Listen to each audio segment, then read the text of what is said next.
আসসালামু আলাইকুম রহমতুল্লাহ। একটি ভিটামিনের গুরুত্বপূর্ণ এই ভিডিওটি মেহেরবানি করে সম্পূর্ণটা দেখবেন। আহ, এক কথায় ক্যালসিয়ামের ব্যালেন্স রাখতে যত রকমের ভালো ক্যালসিয়াম দেন, সেটার সঙ্গে যদি ভিটামিন এডি3 যোগ না করেন, তাহলে কিন্তু ক্যালসিয়ামের আপনার পাখি শরীরে কাজ করবে না। আর যদি ক্যালসিয়ামের সঙ্গে ভিটামিন এডি3 যোগ করেন, তাহলে ক্যালসিয়ামের রেজাল্ট দ্বিগুণ বেড়ে যাবে।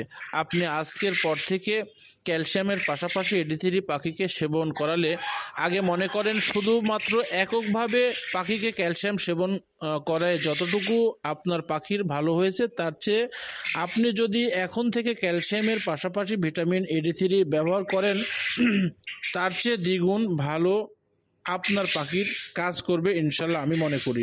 বিধায় আপনারা সকল সময় ডাক্তারের পরামর্শ নিয়ে যে কোনো মেডিসিন ব্যবহার করবেন। তবে আমি যেভাবে ব্যবহার করি, আমি যদি সকালে ক্যালসিয়াম ব্যবহার করি, সকাল থেকে সারাদিনে, আর রাত্রেতে কিন্তু আমি এডি3 ব্যবহার করি, যাতে পাশাপাশি দুইটা এই ভিটামিন পাখিকে একই সঙ্গে পাশাপাশি ব্যবহার করার কারণে পাখির শরীর এই ক্যালসিয়াম এবং এডি3 সংমিশ্রণে পাখির শরীরের কিন্তু ক্যালসিয়ামের বৃদ্ধিতে অনেক বেশি বেড়ে যায়।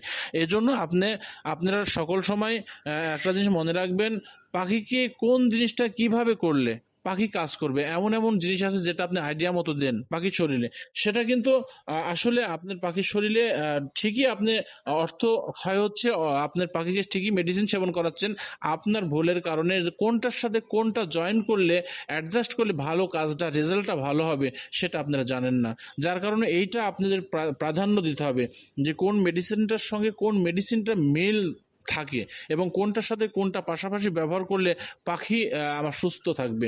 এই বিধায় আপনারা এডি3 যখন ব্যবহার করবেন, ক্যালসিয়াম যখন ব্যবহার করবেন, সে দুটা পাশাপাশি ব্যবহার করবেন। পাশাপাশি ব্যবহার করার কারণে আপনার পাখির কিন্তু রেজাল্টটা, যে ওই দুইটা ভিটামিন যে ভালো কাজ করবে পাখির শরীরে, এটা 100-তে 100 হবে। ভালো থাকবেন, সুস্থ থাকবেন। আসসালামু আলাইকুম রহমতুল্লাহ।